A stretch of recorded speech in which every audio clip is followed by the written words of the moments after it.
I was born a member of the church, and I grew up always, going to church with my family. I was always just a good kid.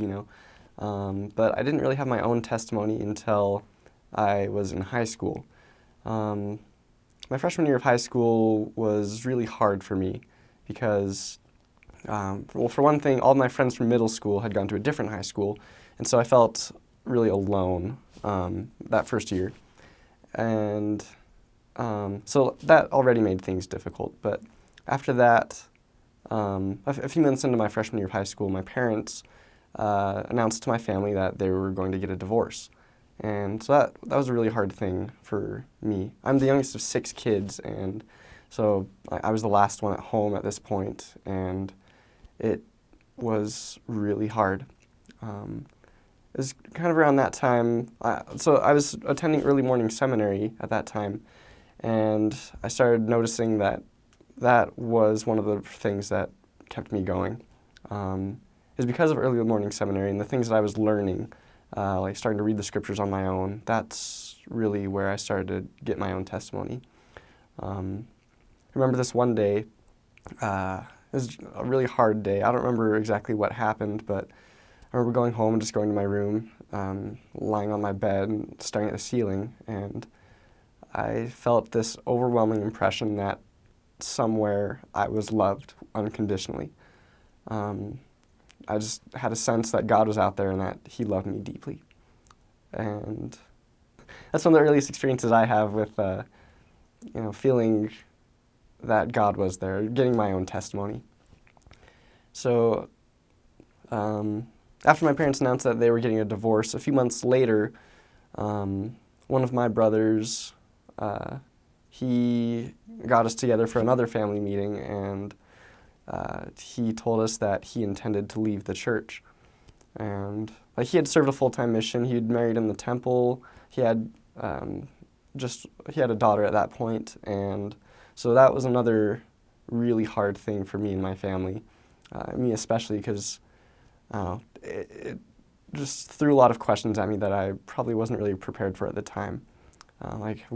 Is the church true? Like, what will happen to our family if he leaves? All these kinds of questions came up, and I really struggled with that, but it helped me to gain my own testimony.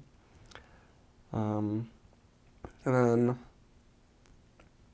I guess, yeah, a month or two after that, too, my dog that we'd had for probably over 10 years died. And that was just another hard thing.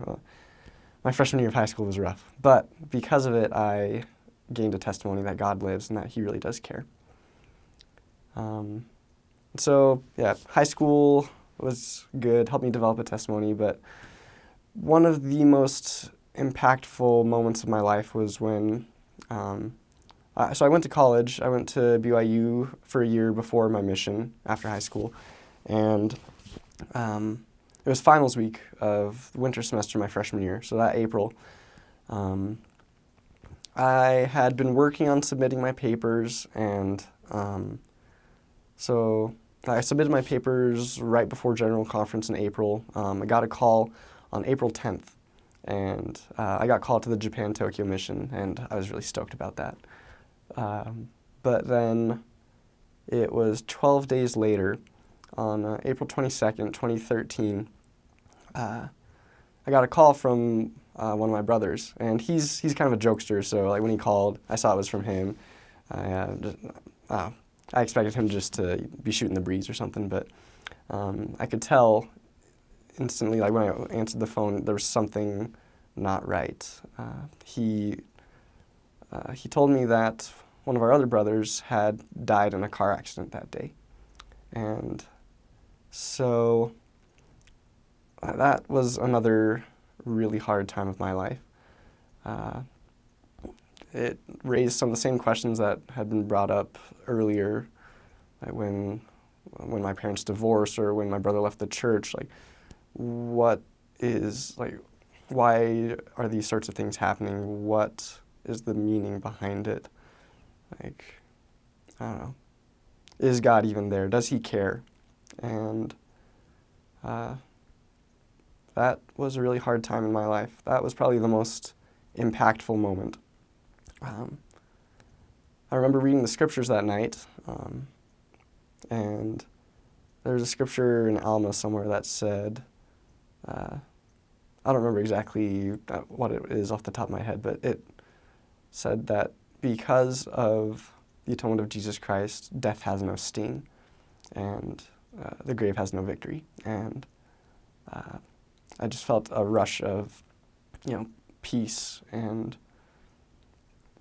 it was still really hard, but I know that God lives, and I know that I knew at the time that I needed to go on a mission. It would be really hard on my family for me to leave right then.